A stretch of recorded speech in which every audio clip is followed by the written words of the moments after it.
পাকা বেল।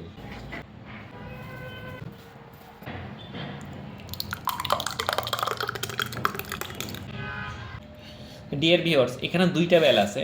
আপনারা একটা বেল দিয়ে কিভাবে আরেকটা বেল ভাঙবেন দেখেন। এই বেলটা এভাবে, যে বেলটা ভাঙবো সেই বেলটা মানে যে এইটা, তো এটার পেট বরাবর আমি এই বেলটার মুখ বরাবর দিয়ে আঘাত করব। দেখেন এই মুখটা দিয়ে আমি এই বলের পেটে আঘাত করবো, যেটার পেটে আঘাত করবো ওইটা ভেঙে যাবে, আর যেটার মুখ দিয়ে আঘাত করবো ওটা ভাঙবে না। তাহলে এই হচ্ছে নিয়ম। দেখেন এই বেলটা কিন্তু ফেটে গেছে, এই বেলটার কিন্তু কিছুই হয়নি, একদম গাছ পাকা বেল। সারাদিন রোজা রাখার পরে বানিয়ে ফেলুন সবচেয়ে মজাদার স্বাদের বেলের শরবত। এই বেলের শরবত আপনার পানি শূন্যতা দূর করবে এবং আপনার পেটের যাবতীয় যত অসুখ আছে এগুলো দূর করবে, গ্যাস্ট্রিক থেকে মুক্তি দিবে।